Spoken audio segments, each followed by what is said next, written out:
Selamat pagi sekali lagi God's Beloved Church. So hari ini kita sama-sama akan lihat dari firman Tuhan. Dan saya mau ingatkan saudara bahwa tema kita tahun ini adalah The Year of the Blessings of the Promised Land.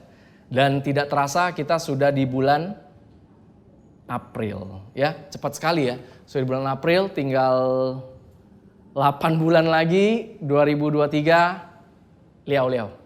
Habis. Ya, jadi tapi saya percaya dalam menjalani kehidupan kekristenan, saya tadi pagi somehow diingatkan bahwa kekristenan itu bukan satu tujuan. It's not a destiny, but it's a journey. Jadi nggak ada yang bisa yang mengklaim mungkin ada, tapi that's impossible. Orang mengatakan bahwa saya sudah lulus dari kekristenan, tidak ada. That's a journey. Dan apalagi kalau ada yang ngaku-ngaku, wah saya udah paham semua tentang grace. Wow, that's menurut saya itu self-proclaim, self-claim. Nggak mungkin kita bisa memahami luasnya, dalamnya, tingginya, dan wah betapa luar biasanya kasih karunia Tuhan. Tidak mungkin. Kita cuma bisa dibukakan. That's why ini adalah sebuah perjalanan. Dan kita memilih berjalan bersama-sama dalam melewati perjalanan ini. Oke? Dan hari ini kita mau lihat dari cerita dari Kaleb lagi. Ya, kita mau lihat cerita dari Kaleb. Oh itu lagi bobok ya Kaleb ya. Ada baby Kaleb di sini. Jadi kita mau lihat dari cerita Kaleb. Apa sih yang kira-kira kita belajar apa dari ceritanya Kaleb? Dia pada waktu umur 85 tahun dia bisa bilang give me that mountains. Wow. Berarti secara fisik, secara tubuhnya dia mengalami yang kita sering katakan God renew my youth like the eagles. Karena dia umur 85 itu enggak kayak give me that mountain. Enggak kayak gitu. That's what I believe. Dan memang Ko Arif sama Cipingling jangan lihat-lihatan ya. Oh kalau Ko Arif Cipingling mah udah jauh dari itu, enggak seperti itu ya. Nah, jadi di sini kita semuanya di renew like the eagles. Youth kita, kesehatan kita, restoration kesehatan kita. Jadi kenapa si Kaleb bisa mengalami seperti itu? Apa sih yang menjadi attitude dia? Apa yang decision, apa yang dia ambil? Nah itu yang mungkin kita hari ini bisa belajar dari firman Tuhan hari ini. Oke? So kita sama-sama lihat di Yosua 14 ayat 6. Jadi setelah mereka dibagi-bagiin ya. Ini tanah ini punya siapa, daerah sini punya suku apa. Nah ini di Yosua 14 ayat 6 dikatakan Bani Yehuda, yaitu sukunya Kaleb, datang menghadap Yosua di Gilgal. Pada waktu itu berkatalah Kaleb bin Yefune orang Kenas itu kepadanya, engkau tahu firman yang diucapkan Tuhan kepada Musa, abdi Allah itu tentang aku dan tentang engkau di Kadesh Barnea. Yang saya kasih tanda kuning itu firman yang diucapkan Tuhan. Jadi Kaleb ini salah satu atau attitude khasnya dia sangat conscious sama apa yang Tuhan katakan. Dia sangat conscious sama firman Tuhan. Dia tidak conscious sama keadaan, dia lebih conscious sama firman Tuhan. Ini salah satunya dan nanti kita akan lihat lagi. Jadi firman yang diucapkan Tuhan kepada Musa itu apa? Kita lihat next. Di Bilangan 14 juga, sama-sama di 14. Nah, ini yang Tuhan firmankan melalui Musa. Bahwasanya kamu ini tidak akan masuk ke negeri yang dengan mengangkat sumpah telah kujanjikan akan kuberi kamu diami. Kecuali Kaleb bin Yefune dan Yosua bin Nun. Jadi dari bangsa Israel itu, waktu itu kan mereka percaya sama hoax, percaya sama bad news. Sehingga mereka tidak berani masuk. Karena bad newsnya mengatakan bahwa kita seperti belalang. Raksasanya itu mau makan kita. Jadi musuh-musuhnya itu dibesar-besarkan. Sampai akhirnya mereka sangat ketakutan. Yosua sama Kaleb yang percaya dan pegang sama firman Tuhan. Dan mendeklar firman Tuhan malah mau dilemparin batu. pada waktu itu. Nah, jadi firman apa yang Kaleb ingat? Firman ini yang Kaleb ingat. Tuhan bilang kecuali Kaleb bin Yefune dan Yosua bin Nun. Jadi dia pegang firman Tuhan. Jadi 45 tahun kemudian dia masih ingat apa yang Tuhan firmankan. Jadi bukan cuma tubuhnya kuat, memorinya juga masih kuat saudara-saudara. Dan itu bukan karena dia rajin olahraga atau apa. That's what I believe. Sumbernya bukan dari situ. Sumbernya karena dia pegang apa yang Tuhan katakan. Dia percaya sama firman Tuhan. Sama juga kita hari ini. Ketika kita mengalami, contoh ada challenge di kesehatan. Firman apa yang kita pegang? Bila mata kirimu berdosa, congkel matamu. Apakah itu? Kalau tangan kamu berdosa, potong tangan kamu. Apakah firman itu yang kita ingat? Tidak. Ketika kita mengalami kesehatan, kita ingatnya apa? Apa? Oleh bilur-bilurnya kamu telah menjadi sembuh. Firman itu yang harus kita ingat. Tapi kalau kita tidak pernah tahu firman itu, bagaimana kita mau mengingat firman itu? Betul nggak? Jadi ini menjadi salah satu khas attitude-nya Kaleb. Dia pegang firman Tuhan, dia ingat firman Tuhan, itu aja yang menjadi fokus dia. Kenapa dia bisa pegang firman Tuhan? Karena firman Tuhan itu diucapkan oleh siapa? Oleh Tuhan. Berarti siapa yang ngomong mempengaruhi bobot dari apa yang dikatakan. Betul? Seseorang mengatakan sesuatu, kalau kita nggak naruh bobot sama tuh orang, masuk kiri keluar kanan. Masuk kanan keluar kiri. Betul? Tapi Kaleb ini menaruh bobot yang sangat jelas di Tuhan. That's why apa yang Tuhan katakan 45 tahun kemudian pun dia masih ingat. Bukan karena dia rajin olahraga sehingga dia kayak wah badannya itu kayak Arnold gitu ya. Sekarang Arnold udah basi ya. Siapa ya? Siapa? Dam? The Rock. Oh ya The Rock. Jadi misalnya kalau dia rajin olahraga and then badannya kayak The Rock. Dia bilang give me the mountain. Wah kayak gitu. Enggak. Tapi dia cuma pegang firman Tuhan. Itu yang membuat dia punya kejelasan. Dia ngeklaim janjinya Tuhan. Ya kan? Tadi kan dikatakan dia menghadap Yosua. Dia datang ke Yosua. Actively datang ke Yosua. Dia tahu haknya gua mana. Haknya saudara dan saya perlu saudara ketahui. Sangat penting sekali. Karena kalau kita nggak tahu hak kita sebagai orang yang sudah ditebus sama Kristus, gampang sekali kita ketipu. Gampang sekali kita kecolongan. Kemarin saya nonton sebuah dokumentasi di Netflix mengenai orang abusing powernya di gereja. Wah itu parah sekali. Sedih, marah, kesel, gergetan, campur aduk. Tapi setelah menonton itu saya punya satu encouragement to preach the gospel ke semakin banyak orang.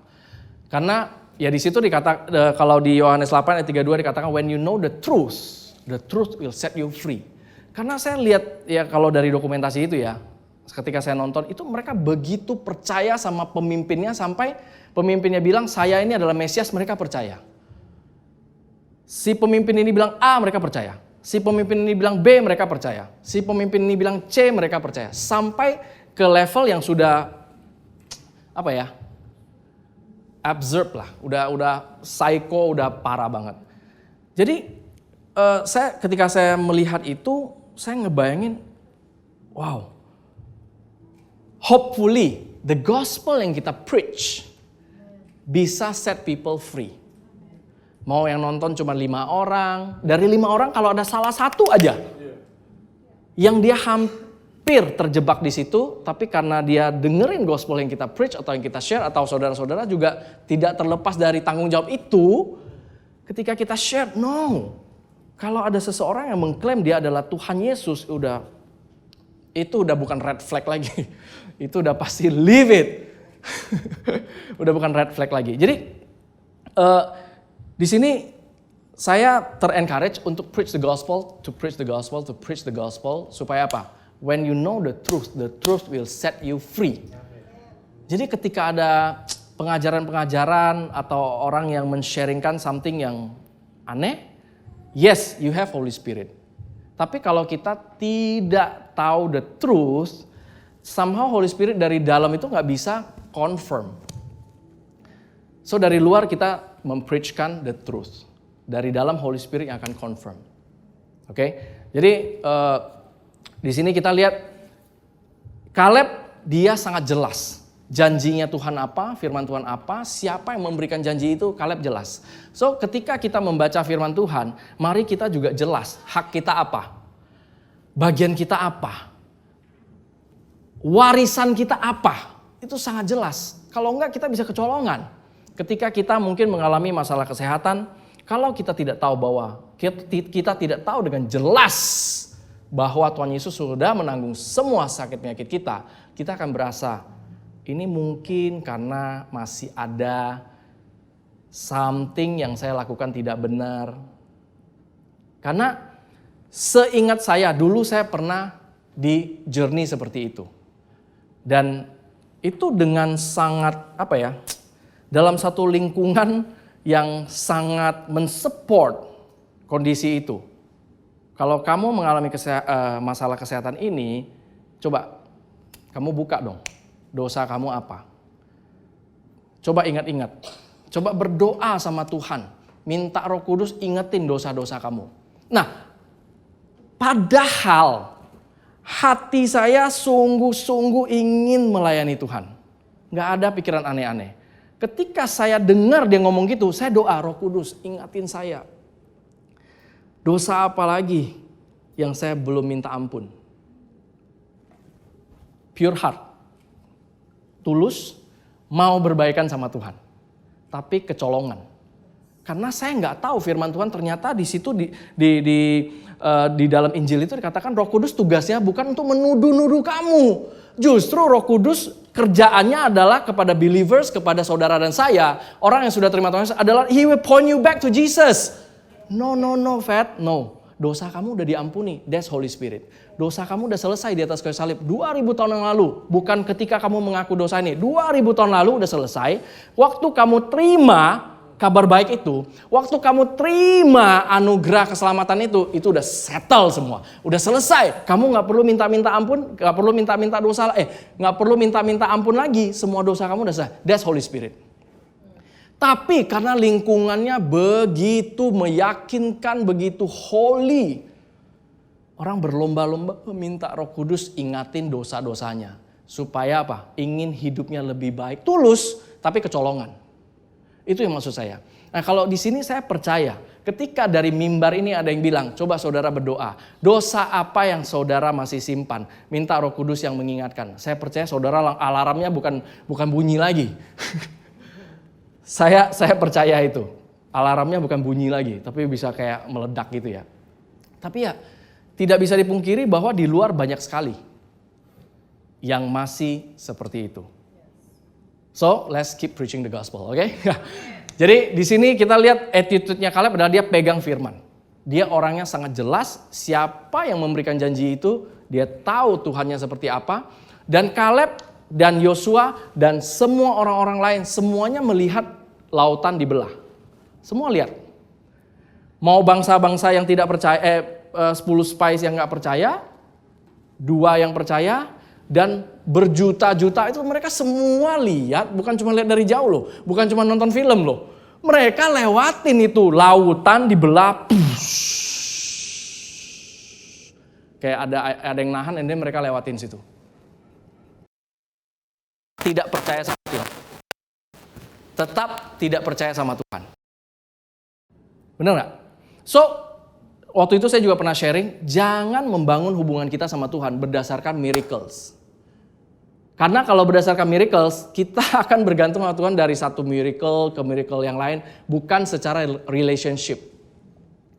Ya, jadi kita lihat Kaleb adalah orang yang dia pegang sama janjinya Tuhan karena dia tahu credibility-nya Tuhan seperti apa. Kita lihat next lagi. Yosua 14 ayat 9, lanjutannya. Pada waktu itu Musa bersumpah, katanya, Sesungguhnya tanah yang diinjak oleh kakimu itu akan menjadi milik pusakamu dan anak-anakmu sampai selama-lamanya. Sebab engkau tetap mengikuti Tuhan Allahku dengan sepenuh hati. Ini menjadi ciri khas attitude-nya Kaleb. Dia mengikuti Tuhan Allahnya dengan sepenuh hati. Oke, jadi berpuluh-puluh tahun yang lalu, 45 tahun yang lalu, dia memilih percaya, tapi karena 10 spy itu nggak percaya, memberikan hoax sehingga mereka nggak jadi masuk ke tanah perjanjian. Tapi apakah Kaleb kecewa? Gimana sih Tuhan? Gua sama Yosua udah percaya, kami masuk dulu lah. Nggak. Oke, lanjut. Dia tetap bersama-sama dengan bangsa Israel itu, dia menjalani 45 tahun itu. Jadi di situ kita bisa lihat bahwa dia memilih mengikuti Tuhan. Dia memilih percaya sama Tuhan. Following heart kalau bahasa Inggrisnya. Jadi dia mengikuti Tuhan. Ya, nanti kita lihat mengikuti Tuhan itu maksudnya apa? Nanti ada penjelasannya. Next, di bilangan lagi ada penjelasannya. Tetapi hambaku Kaleb, ini Tuhan yang ngomong. Karena lain jiwa, bukan sakit jiwa ya. Kaleb itu gak sakit jiwa. Lain jiwa yang ada padanya. Different spirit. Bahasa Inggrisnya following spirit. Dan ia mengikut aku dengan sepenuhnya. Ini yang dilihat sama Tuhan. Kaleb ini tuh percaya banget sama Tuhan. Sampai Tuhan itu memberikan satu statement. Ini Tuhan yang ngomong loh. Tetapi anakku Fedri karena lain jiwa yang ada padanya. Wow. Dan dia bisa ngomong kayak gitu ke saudara dan saya. One by one. Karena anakku Elis karena lain jiwa yang ada padanya. Dan saudara dan saya. Dan ia mengikut aku dengan sepenuhnya. Tadi di Yosua kita lihat statement ini. Sekarang di bilangan kita lihat lagi. Jadi ini adalah ciri khasnya Kaleb. Yang membuat dia, tadi kita lihat. Dia bisa ngomong give me this mountain. Give me that mountain.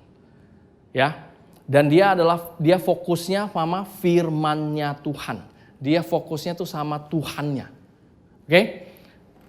Akan kubawa masuk. Ini Tuhan yang ngomong. Tuhan yang ngomong, dia pegang. Tuhan ngomong apa? Akan kubawa masuk ke negeri yang telah dimasukinya itu dan keturunannya akan memiliki. Sekarang kalau misalnya yang memberikan janji ini adalah bos properti dari tanah Kanaan, Kaleb aja udah happy banget. Tapi ini yang ngomong bukan bos properti tanah Kanaan. Ini yang ngomong tuh bos properti seluruh dunia. Tetapi hambaku Kaleb, karena lain jiwa yang ada padanya, dan ia mengikut aku dengan sepenuhnya, akan kubawa masuk. Tuhan yang pasti bawa dia masuk. Nah, kalau pada zaman itu, yang kita lihat adalah physical. Promised land-nya itu berbentuk fisik. Benar-benar ada satu area yang mereka masukin, ada musuh-musuh yang mereka usir-usirin.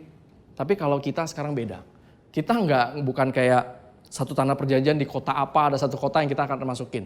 Promised land kita adalah restnya kita di dalam finish work-nya Jesus. Dan restnya kita itu mencakup apa? Kesehatan, keuangan, damai sejahtera, keluarga, kerjaan, apapun itu sudah Tuhan selesaikan. Tanah perjanjiannya itu udah selesai. Manifestasinya mungkin ada yang udah terjadi, ada yang belum terjadi. Seperti tanah perjanjian mereka yang pada zaman itu. Tuhan udah bilang ini punya kalian. Tapi raksasa-raksasanya kan gak langsung, oke Tuhan, thank you very much, sayonara. Silakan Kaleb, Yosua, monggo. Silakan. Gak kayak gitu. Musuh kita juga gak kayak gitu. Ketika kita preach terus hak saudara, promised land-nya saudara, itu iblis akan hajar terus. Karena saya pernah sharing juga bahwa jam operasionalnya iblis Monday to Friday. Saturday and Sunday dia break. Dia ke gereja. No. Dia 24/7 hajar terus. Bisa masuk dari mana, hajar terus. Tapi dia gak bisa bikin kita kayak robot. Tiba-tiba bikin kita ambil pisau and then gitu. Gak bisa. Dia cuma bisa mempengaruhi dari pikiran. condemnation, pikiran-pikiran dari soul part-nya itu dia bisik-bisikin. Terus tanpa dia bisikin yang bad news pun, jari kita scrolling.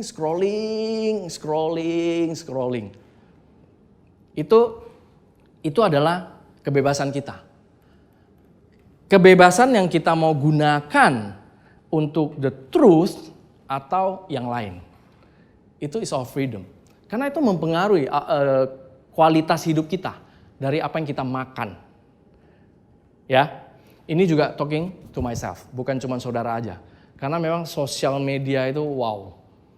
That's why kita juga masuk ke dalam sosial media. Biar orang lagi scrolling berita yang gak jelas, ketemu yang GBC punya. Atau kita lagi sharing good news juga. Ya, jadi I pray kita bisa purposely feeding good news. Karena benefitnya luar biasa, ya. Jadi di sini kita lihat ini ada statement dari Tuhan bahwa Kaleb itu mengikut Tuhan dengan sepenuhnya. Bagaimana? Nah, nanti kita akan lihat. Next. Nah, ini kelanjutan dari yang tadi. Jadi sekarang sesungguhnya kita dari sini kita bisa ambil satu kesimpulan bahwa Kaleb ini benar-benar itu orangnya itu pegang janjinya Tuhan. Karena berulang-ulang dia katakan firman Tuhan yang dijanjikannya, yang diucapkannya, firman itu berkali-kali. Jadi itu yang menjadi fokusnya dia sehingga itu yang memberikan benefit buat dia. Amin. Nah, kan kita mau benefitnya, kita nggak mau melakukan pilihan dia. Seringnya kan seperti itu, ya kan? Jadi sekarang sesungguhnya Tuhan telah memelihara hidupku. Dia tahu Tuhan kalau udah speak, dia melihat hasilnya dan dia memberikan satu thanksgiving. Tuhan telah memelihara hidupku. Seperti apa? Yang dijanjikannya. Jadi apa yang dijanjikan sama Tuhan, Kaleb percaya, Kaleb menerima. Kini sudah 45 tahun lamanya sejak diucapkan Tuhan firman itu. Diulangin lagi firman itu. Apa yang dijanjikannya. Kepada Musa dan selama itu orang Israel mengembara di padang gurun. Jadi sekarang telah berumur 85 tahun aku hari ini. Wah, berarti pas ulang tahun dia ya. Pada waktu ini aku masih sama kuat seperti pada waktu aku disuruh Musa. Seperti kekuatanku pada waktu itu, demikianlah kekuatanku sekarang untuk berperang dan untuk keluar masuk. Ini adalah buah dari seseorang yang memegang firman Tuhan. Jadi kalau kita juga ingin mengalami ini, mari sama-sama kita juga belajar dari Kaleb. Ketika Tuhan Yesus katakan sudah selesai, itu bukan cuma dosa doang yang selesai. Tapi semuanya sudah selesai. Nah, bagian kita ketika kita melihat keadaan, kita lebih percaya sama keadaan atau kita lebih percaya sama firman Tuhan. Setiap hari kita diperhadapkan dengan pilihan itu. Bukan setiap hari, setiap saat. Ketika ada masalah, kita lebih memilih sama apa kata firman Tuhan atau apa yang kita lihat di depan mata kita. Kaleb, kalau kita flashback, dia lihat raksasa nggak? Lihat. Dia ketemu raksasa nggak? Ketemu. Dia ketemu masalah nggak? Ketemu. Tapi dia ngomongnya apa? Itu akan kita makan. That kind of attitude. Karena apa? Bukan karena dia berasa mulut dia cukup besar untuk menelan raksasa itu. Karena dia tahu Tuhan udah bilang, aku telah memberikan tanah itu kepada engkau. Aku telah, Tuhan telah. Itu yang dipegang sama Kaleb. Sehingga ketika dia mengalami problem-problem itu, itulah attitude dia. Itu akan jadi makanan kita. Sama juga ketika kita hari ini mengalami masalah. Di sini ada nggak yang nggak ada masalah? Kalau ada silakan keluar. Kita semua pasti ada challenge. Beda-beda packaging aja. Setiap orang pasti ada. Ya, yang di atas ada nggak? Wah, mungkin paling banyak. Nggak juga lah. Kita berasa masalah kita yang paling berat. Masalah kita yang paling banyak. Seringnya seperti itu. Kita berasa masalah kita lah yang paling gede. Seringnya. Oke? Nah, tapi setiap kita punya masalah. Nah, bagian kita ketika kita berhadapan dengan masalah atau raksasa-raksasa itu, attitude kita apa? Kita tetap percaya sama firman Tuhan atau kita lebih percaya sama kekuatan problem-problem ini? Jadi firman Tuhan tidak mengajarkan kita untuk denial. Raksasa, nggak ada, mana ada, itu 10 orang itu matanya problem. Saya sama Yosua nggak lihat raksasa sama sekali. Mana ada raksasa, itu semut semua. Nggak seperti itu. Dia lihat kok raksasa itu. Dan dia tahu itu ada raksasa. Problem ada, bukan nggak ada. Tapi problem itu tidak bisa meng-cancel janjinya Tuhan. Problem tidak bisa meng-cancel firman Tuhan dalam hidup saudara dan saya. Katakan amin. Problem, wah itu so good. Problem tidak bisa meng-cancel firman Tuhan dalam saudara dan saya. Amin. Nah, terus lanjut. Nah, jadi waktu itu dia mengalami apa? Kekuatan kesehatan yang begitu dahsyat. Karena apa? Attitude dia pegang sama firman Tuhan. Saudara saya yang setiap hari kita purposely make time to feed, makan dari firman Tuhan. That's how we fight the battles in our life. Tapi maksud saya bukan dari pagi, saudara jam 6 bangun atau jam 5 bangun, baca sampai jam 5 pagi lagi.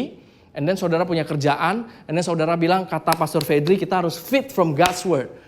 Saudara punya bisnis, saudara tidak kontrol karena kata Pastor Fedri kita harus feed from God's word. Saudara punya tugas ministry, harus latihan, saudara baca sampai besokannya lagi, dan saudara nggak latihan, no. Dan saudara tahu kok maksudnya bukan seperti itu. Oke? Jadi, purposely make time to feed. Purposely make time to feed. Buka, ya mungkin sedikit praktikal ya. Bukannya, karena tiba-tiba ketemu macet, jadi pas macet baru buka firman Tuhan. Kalau itu nggak purposely. Ya, tapi purposely make time. Ada meeting jam 1, jam 12 makan, 12.15 selesai makan. Nah, ada 45 minutes, maybe di situ bisa fit. Maybe, nggak harus seperti itu. Tapi ya itu kita lihat dari Kaleb bahwa dia salah satu attitude dia adalah dia pegang firman Tuhan. Jadi sebelum kita bicara pegang firman Tuhan, kalau kita nggak pernah baca janjinya Tuhan, kita nggak tahu apa janjinya Tuhan, apa yang mau kita pegang. Benar nggak? That's why semakin kita banyak baca firman Tuhan, kita semakin tahu janjinya Tuhan apa, kita semakin tahu haknya kita apa, kita tidak gampang kecolongan. Ketika ada suara-suara yang mengatakan, enggak, kamu sakit karena begini, kamu nggak diberkati karena begini, kita bisa langsung bangkit. No, by Jesus stripes I am healed. Karena kita tahu ada di dalam firman Tuhan. Dan firman Tuhan itu bukan tulisan manusia. Itu inspired by Holy Spirit. Kalau saudara ragu sama Alkitab, itu bahaya. Karena ini pegangan kita. Ini pegangan kita. Amin. Next. Ayat 12. Oleh sebab itu, berikanlah kepadaku pegunungan. Give me this mountain. Itu yang top banget kan dari Kaleb terkenalnya kan itu. Ya kan? Dari orangnya biasa-biasa banget. Tadinya, maksudnya Kaleb itu tadinya bukan siapa-siapa. And then terpilih menjadi salah satu leader dari 12 suku yang masuk ke dalam tanah Kanaan untuk mengintai. And then boom. Karena dia pegang sama firman Tuhan. Oleh sebab itu berikanlah kepadaku pegunungan. Nah ini attitude-nya dia. Yang dijanjikan Tuhan. Dia ngomong dikit-dikit janjinya Tuhan.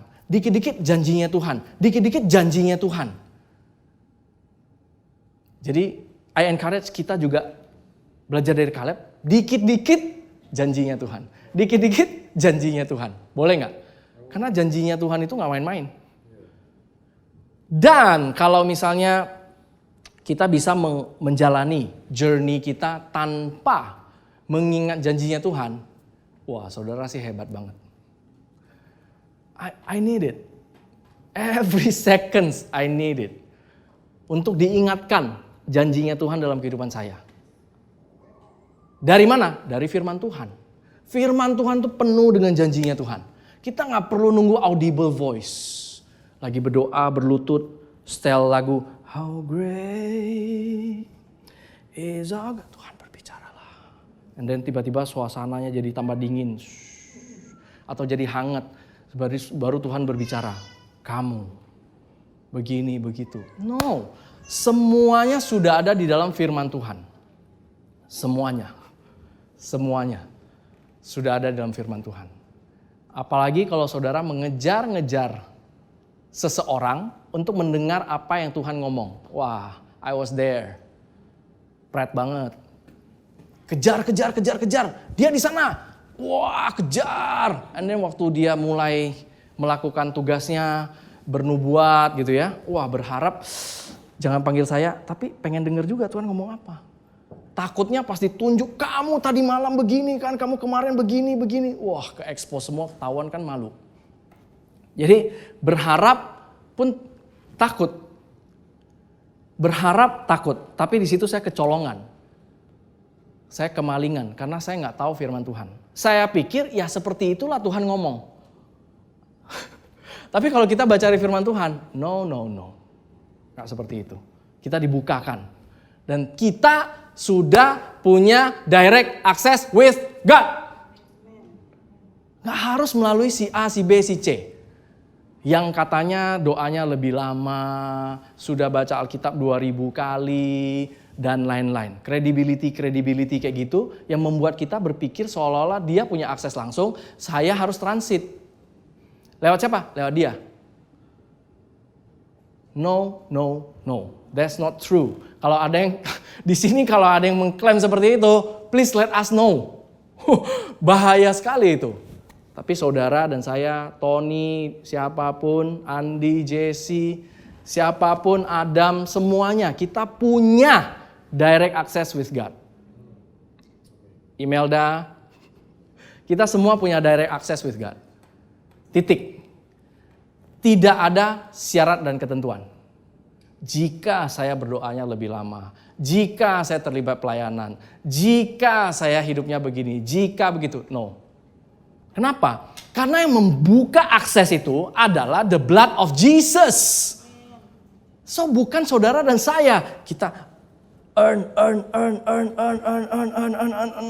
sampai di the throne of God. No. The moment 2000 tahun lalu, ketika Tuhan Yesus mati di atas kayu salib, minggu lalu kita baru celebrate Paskah, ya kan? Tuhan Yesus mati, into your hands I give up my spirit. Dia selesaikan, semua dosa kita selesai. Yang kita udah lihat videonya ya, animasinya itu keren banget. Jadi ketika dia bangkit itu satu declaration bahwa saudara dan saya sudah benar. Sudah righteous. Kita tuh sudah punya the robe of righteousness di saudara dan saya. That's why we have direct access with God. Jadi waktu Tuhan Yesus mati di atas kayu salib itu, tabir di dalam bait Allah itu terbelah dua. Bukan dari bawah ke atas, tapi dari atas ke bawah. Kenapa harus ditulis spesifik dari atas ke bawah? Karena bukan manusia yang merobek, tapi Tuhan yang merobek. Tuhan keluar. In a way. He wants to live in us so desperately. Siapa sih kita? Tuhan mau hidup di dalam saudara saya sampai sebegitunya. Gila. That's good news. Jadi di sini kita lihat bahwa Kaleb ini dikit-dikit janjinya Tuhan. And then di situ dia ingetin Yosua. Sebab engkau sendiri mendengar pada waktu itu. Dia ingetin Yosua, lu kan juga dengar. Bahwa di sana ada orang enak dengan kota-kota yang besar dan berkubu. Kalau penduduknya besar-besar, berarti rumahnya kecil-kecil. No, karena dia tahu itu penduduknya besar-besar, dia tahu di situ rumahnya juga besar-besar, tamannya gede-gede. That's why dia pilih itu. Karena apa? Karena bukan berdasarkan dianya untuk masuk ke sana. Bukan berdasarkan dianya untuk menikmati the promised land. Berdasarkan sama Tuhan. Yang dia lihat sendiri. Yang membelah lautan mereka lewatin. Yang memberikan mana. Yang provide everything.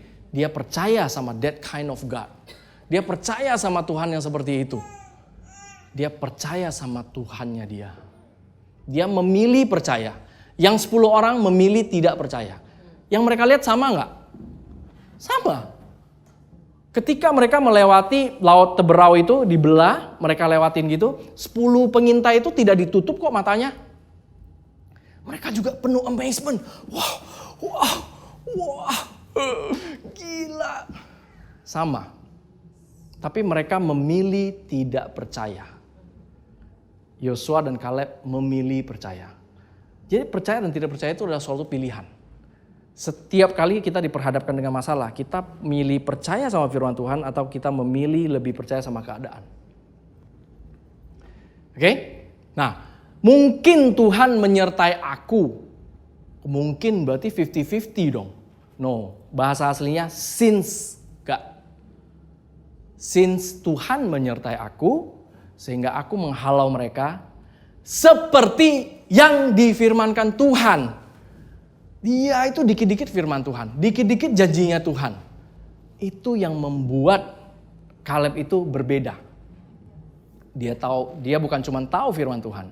Dia tahu siapa yang mengucapkan firman Tuhan. Kualitas seperti apa orang yang memberikan janji ini, penting nggak? Penting. Dan dia tahu ketika mereka sangat-sangat terdesak, Tuhan buka. Dan dia percaya sama Tuhan itu, dan dia percaya sama apa yang Tuhan itu ucapkan. Dikit-dikit mention firman Tuhan, dikit-dikit mention yang dijanjikan. Itulah Kaleb. Yang membuat dia punya kekuatan, kesehatan, memori, dan memang dia mendapatkan itu. Karena dia pegang sama firman Tuhan, bukan sama kekuatan dia. Amin. Next. Nah, lalu Yosua memberkati Kaleb bin Yefune dan diberikannya lah Hebron kepadanya menjadi milik pusakanya. Dia minta, dia tahu Tuhan sudah kasih, dia cuma ngeklaim haknya dia dan dia dapat. Mungkin saudara saya, kita sedang menunggu, mengexpect promises of God untuk termanifestasikan. Tapi step pertama, bukan step pertama sih. Saya mau encourage kita sama-sama, kita percaya dulu siapa yang memberikan janji itu Tuhan. Maka dia tidak pernah mengingkar janji. Kondisi nggak kelihatan mengarah ke situ, pastor. Saudara mau memilih percaya kondisi atau memilih percaya sama firman Tuhan? Itu your free choice. Bahkan dari kisah penciptaan Adam dan Hawa pun Tuhan udah kasih free will. Tuhan nggak bikin robot. Kita tiba-tiba percaya, saya percaya, oke, janjinya Tuhan pasti terjadi dalam hidup saya. No. Dia memberikan kita kebebasan untuk memilih percaya atau tidak. Oke? Nah, terus itulah sebabnya Hebron menjadi milik pusaka Kaleb karena ia tetap mengikuti Tuhan, tetap percaya Tuhan, Allah Israel dengan sepenuh hati. Berulang-ulang dikatakan. Kemudian nama Hebron dahulu ialah Kiryat Arba. Arba ialah orang yang paling besar di antara orang Enak. Wow, bukan cuma raksasa loh. Raksasa yang paling besar di situ. Dan, nah ini yang membuat saya bingung. Dan amanlah negeri itu berhenti berperang. Berarti Kaleb masuk ke sana tanpa berperang. Terus kemarin waktu saya baca, ini agak flashback dikit, agak random dikit ya. Saudara masih ingat waktu Yosua disamperin sama seorang malaikat panglima bala tentara. Itu sebelum mereka mengelilingi tembok Yeriko. Oke? Nah, waktu itu ketika panglima bala tentara ini muncul, Yosua bertanya, kawankah kamu atau lawan. Dia nggak bilang saya kawan atau saya lawan. Dia cuma bilang dia siapa. And then setelah itu tidak ada cerita mengenai panglima bala tentara ini yang menghajar bangsa-bangsa musuhnya bangsa Israel. Nggak ada. Jadi ketika itu dia di sana itu benar-benar kayak cuman menguatkan Yosua. Bukan dia yang berperang juga. Bukan dia yang menghunuskan pedang and then tembok Yeriko roboh. No.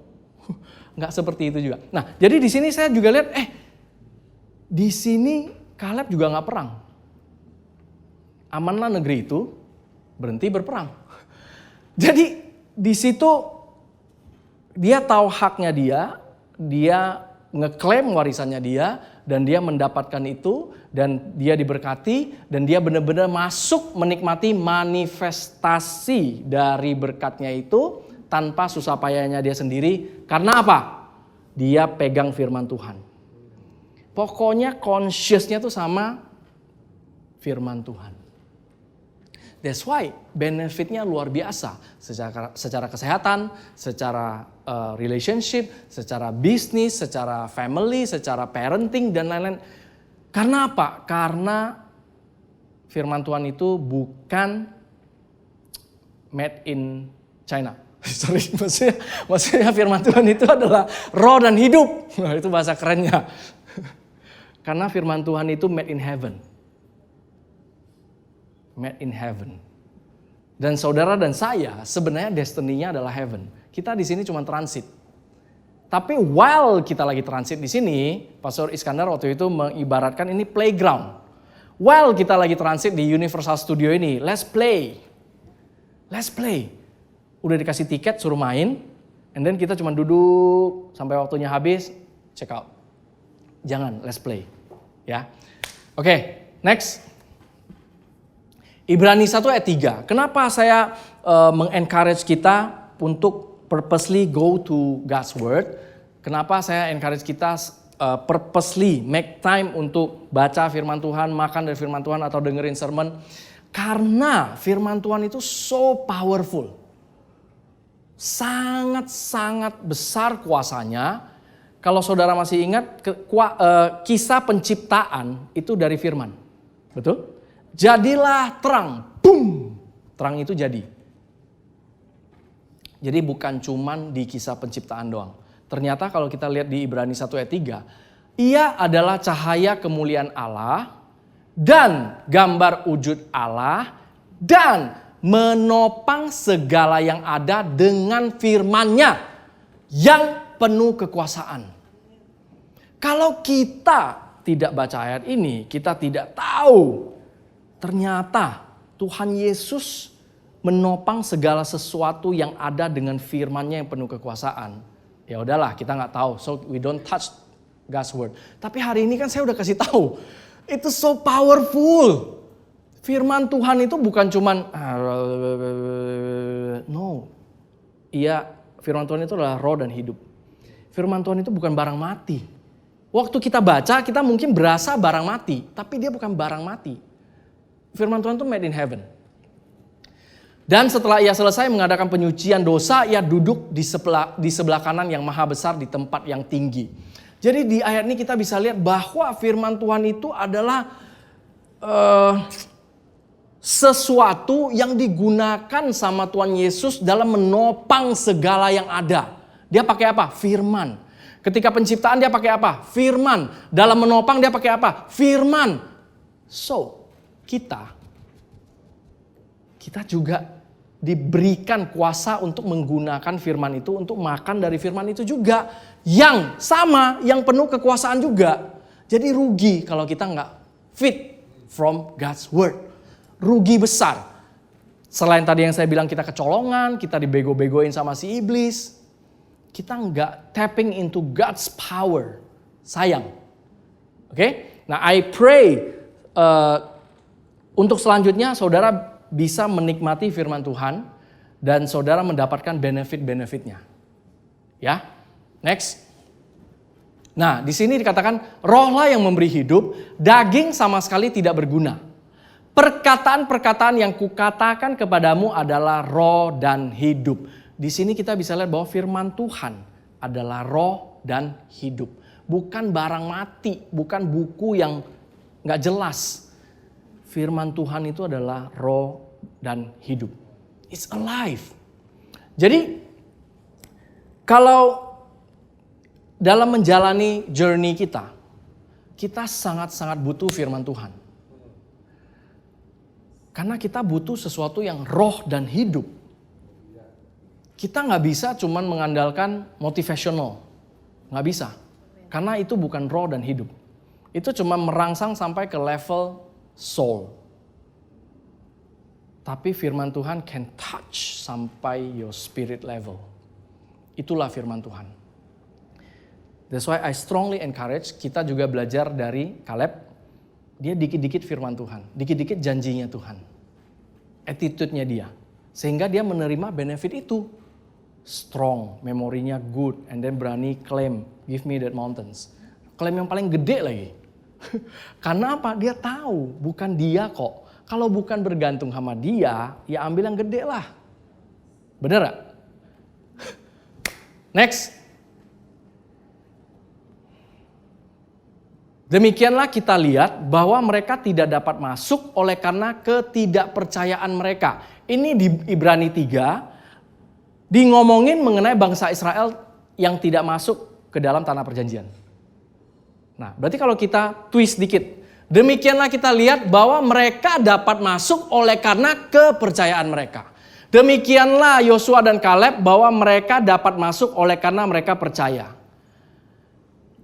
Jadi following heart itu tuh seperti apa sih? Oh, terlibat dalam pelayanan, melayani si A, si B, si C, si D. No, following heart itu percaya. Simple sampai kita susah percaya. Saking simpelnya, following heart itu kayak apa sih? Dia percaya sama Tuhan, dia percaya sama apa yang Tuhan firmankan. Dia percaya sama apa yang Tuhan janjikan. Itu following heart.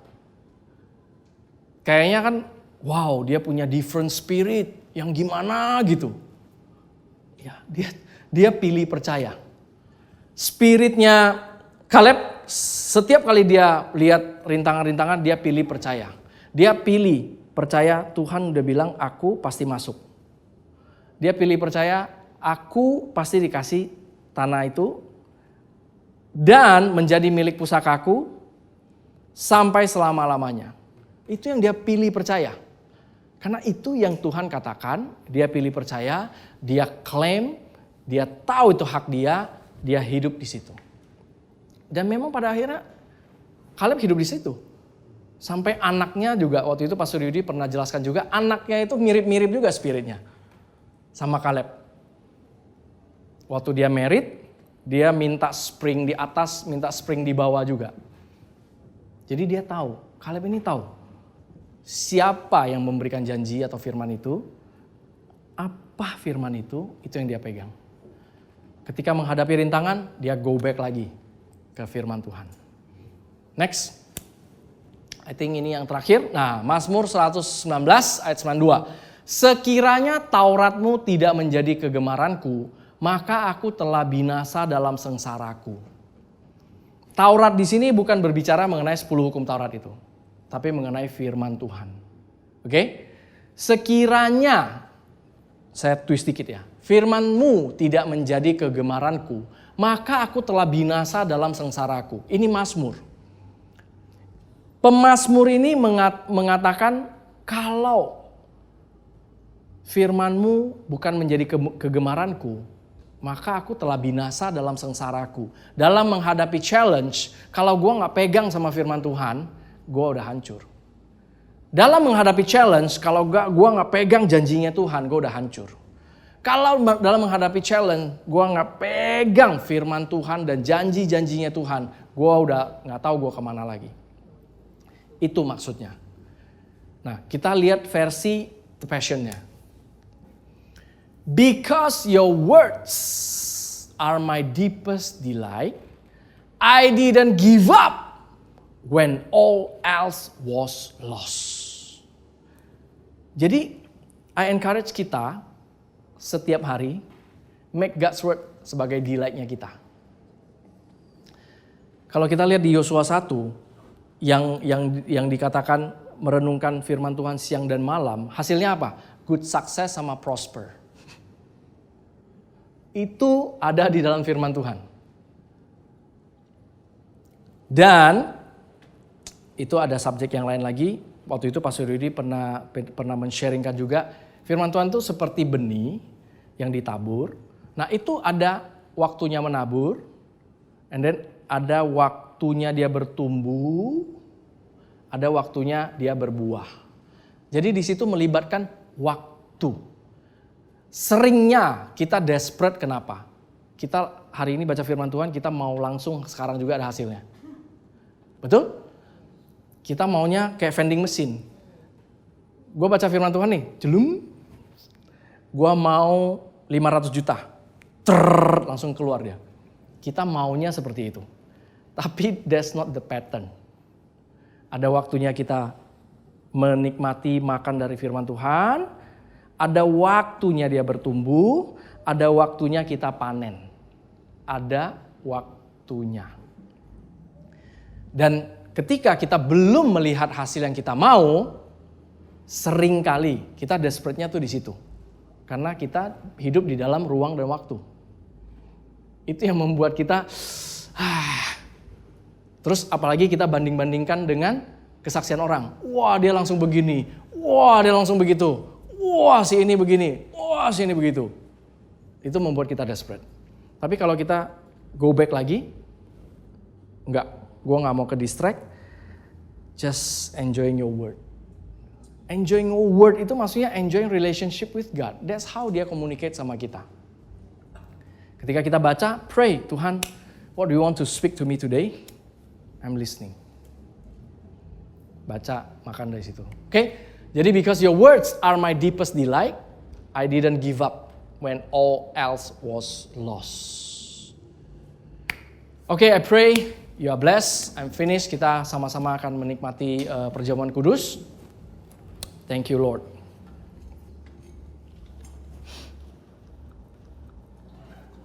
Thank you Lord.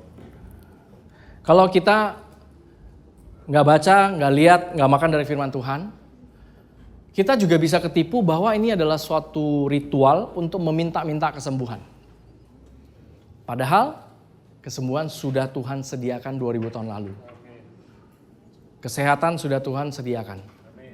Kemakmuran sudah Tuhan sediakan. Damai sejahtera sudah Dia sediakan. Minggu lalu kita celebrate Paskah, kita diingatkan bahwa Tuhan bukan mati, stop sampai di sana, tapi Dia bangkit.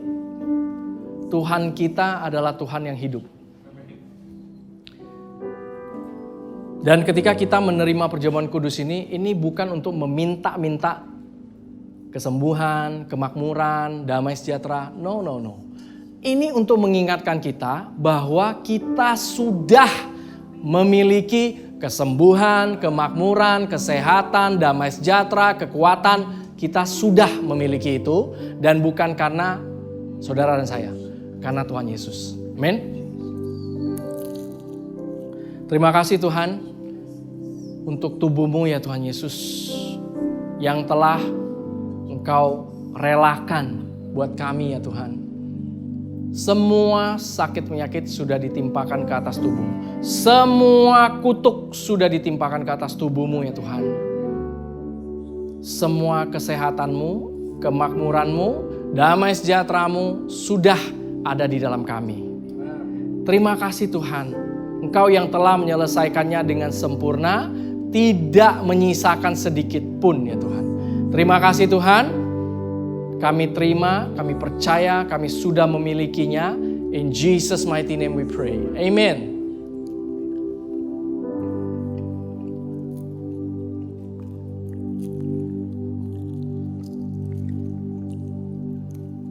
Terima kasih Tuhan Yesus untuk tubuh-Mu. Tuhan, kami juga mengangkat cawan darah ini ya Tuhan. Darah Engkau sendiri yang tercurah buat kami. Bukan darah binatang lagi ya Tuhan. Terima kasih Tuhan Yesus, kami bukan budak ketakutan lagi, kami bukan budak dosa lagi, karena Engkau yang telah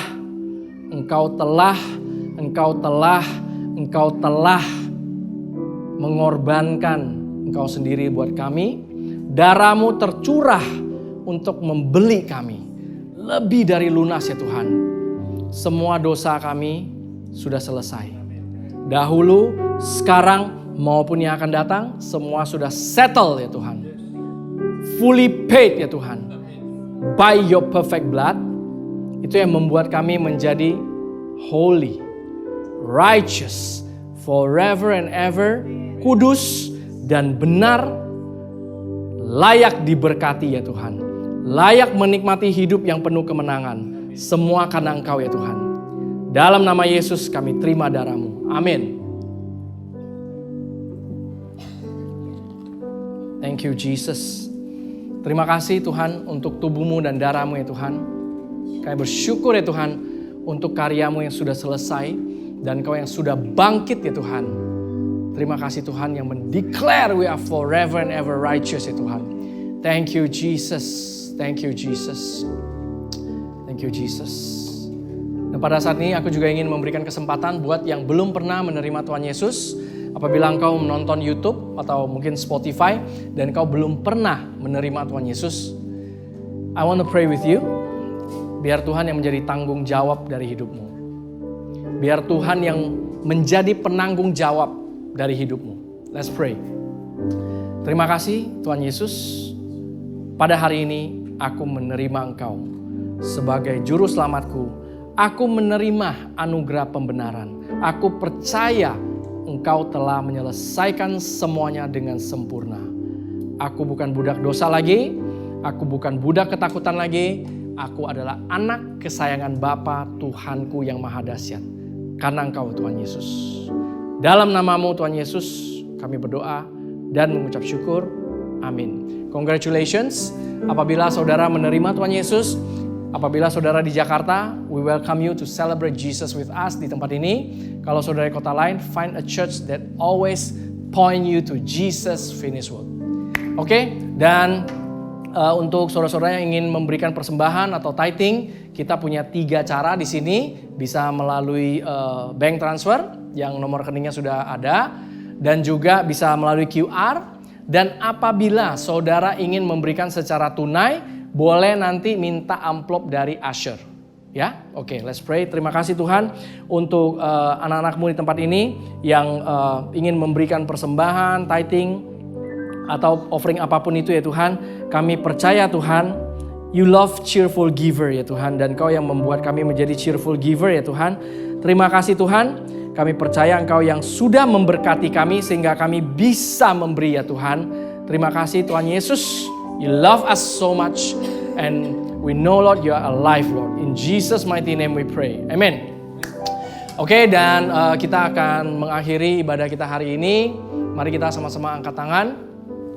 God's beloved church, pulanglah dengan shalomnya Tuhan yang sudah ada di dalam engkau. Engkau sungguh-sungguh diberkati. Engkau sungguh-sungguh berkenan kepada Allah Bapa.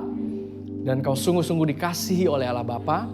Dan apapun yang engkau lakukan, I declare good success. Karena Tuhan yang membuat itu menjadi berhasil. Kesehatanmu berhasil. Soulmu berhasil. Jiwamu berhasil. Pekerjaanmu berhasil. Keluargamu berhasil. Studimu berhasil. Bisnismu berhasil. Parentingmu berhasil. Apapun yang kau lakukan, Tuhan yang membuat itu berhasil. In Jesus mighty name, God's beloved church, katakan Amen. God bless you. Happy Sunday.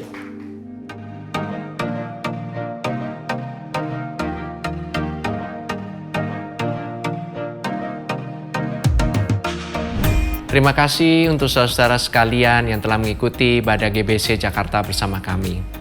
Kami berharap saudara sekalian diberkati dan disegarkan oleh firman Tuhan yang telah disampaikan pada hari ini. Pastikan saudara mensubscribe channel YouTube kami dan ikuti terus update dan informasi GBC Jakarta di akun resmi media sosial kami di bawah ini. Shalom, Tuhan berkati.